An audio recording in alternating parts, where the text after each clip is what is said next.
Danau Tiberias ini? Apa kata BMKG terkait menyusutnya debit air di Danau Tiberias?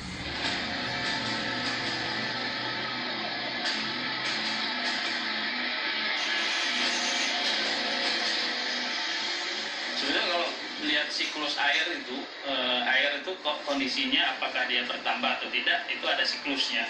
Kalau dalam konteks ini yang menyebabkan air berkurang itu bisa dari atas penguapannya besar, tapi siklus airnya tidak terjadi, jadi stuck di situ. Kemudian bisa juga dari perubahan morfologi lahan tersebut, sehingga memang tidak ada suplai air lagi. Kondisi itu diambil. Apakah danau itu masuk dalam keperluan pembangkit listrik atau aliran suatu irigasi dan sebagainya? Itu perlu diketahui semua. Kalau itu ada keperluan yang seperti itu, maka kita harus tahu inflow outflow-nya, yang dikeluarkan berapa, yang diterima berapa.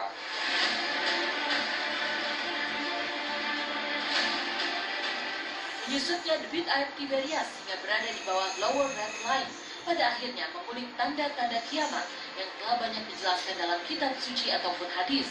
Disebut dalam hadis, mengeringnya Danau Tiberias disebut-sebut menjadi tanda akan kemunculan Dajjal di hari akhir zaman. Orang hanya berasumsi surut karena ini karena itu, tapi mungkin saat ini memang cuaca kan iklim dunia kan iklimnya sekarang ekstrim gitu, musim dingin sekali, musim panas sekali, dan ini salah satunya memang menjadi surut. Memang ada riwayat-riwayat yang mengatakan bahwa nanti salah satu ciri-ciri nanti tanda-tanda kiamat, tanda-tanda akhir zaman adalah mengeringnya Danau Tiberias. Ya bisa jadi memang bumi ini kan sudah tua gitu. Memang kita ini kan kaum akhir zaman gitu. Memang sudah banyak tanda-tanda yang kalau kita kait-kaitkan akan ada kemunculan Dajjal atau seperti apa. Ya saya sendiri saya mengimani, percaya bahwa Dajjal akan muncul. Apakah betul-betul sudah mengarah kepada hari kiamat? Kita menunggu observation, penelitian.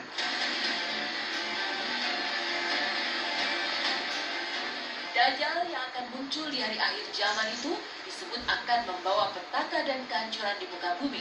Lalu seperti apa sosok Dajjal yang dikisahkan oleh Rasulullah? Tanda-tanda kiamat kubro yang besar yang akan terjadi adalah munculnya Dajjal, kemudian munculnya Imam Mahdi, kemudian datangnya Isa, munculnya Ya'juj dan Ma'juj, kemudian matahari terbit dari sebelah barat. Oleh para ulama dan oleh Rasulullah SAW adalah satu makhluk yang tinggi besar, bermata satu, yang kalau saat berdirinya saja itu lautan hanya sampai mata kakinya saja, saking besarnya itu. Kemudian dia mampu memperlihatkan surga di tangan kanannya, neraka di tangan kirinya agar mengelabui manusia. Jadi Dajjal itu adalah sesuatu kekuatan yang mampu menggelincirkan seseorang keimanannya kepada Allah Subhanahu wa Ta'ala. Selain menyusutnya Danau Tiberias, pertanda akhir zaman yang pernah diriwayatkan dalam salah satu hadis bahwa padang gurun yang gersang berubah dengan lahan hijau dan subur. Tapi apakah kondisi lembah Wadi Al-Bardani di kawasan Arab Saudi yang subur dan dialiri air menjadi pertanda itu? Entahlah. Tapi alam memang bisa saja mengubah tanah yang gersang menjadi subur dan sebaliknya. Maka inilah pesona lembah Wadi Al-Bardani yang hijau, sejuk dan dialiri air yang kini banyak didatangi wisatawan.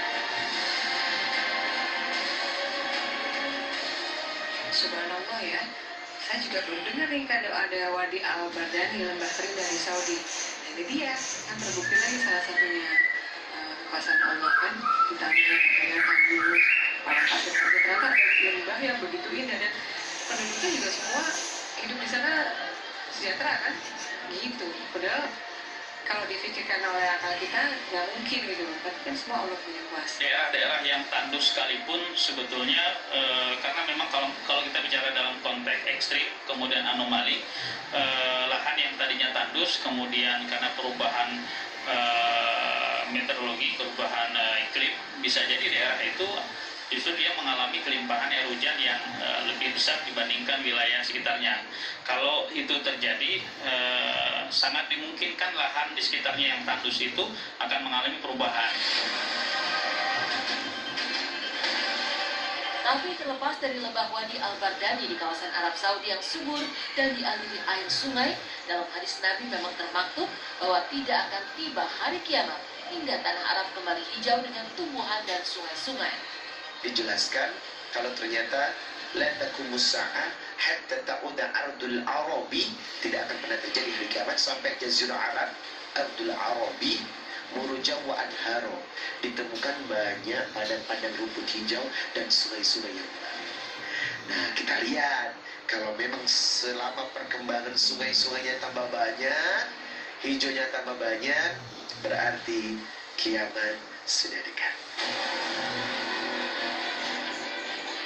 Untuk lembah Wadi Al-Bardani ini spesial banget. Jujur, Riza Muhammad belum pernah ke sana. Karena penemuan ini juga baru di sosial media kan ya, sehingga banyak orang yang terkejut. Tapi sebenarnya berdasarkan data yang saya baca, lembah Wadi Al-Bardani ini adalah satu lembah yang memang sungainya itu sepanjang tahun ada, tanahnya juga berbukit-bukit, hijau. Jadi memang ada, tapi tidak banyak, ada. Meski Sang Pencipta telah memberi tanda-tanda datangnya hari akhir zaman lewat berbagai fenomena alam, seperti yang termaktub dalam kitab suci maupun hadis, hari kiamat adalah keniscayaan yang harus diimani umat muslim. Dan sebagai manusia, hanya satu yang harus dilakukan, yakni menyiapkan diri dengan bekal sebaik-baiknya sebelum hari kiamat itu benar-benar terjadi. Kepada pemirsa Silet, tentunya kita sudah dikasih warning oleh Allah Subhanahu wa Ta'ala bahwa kita harus benar-benar keimanan kita, kiamat adalah sudah dekat.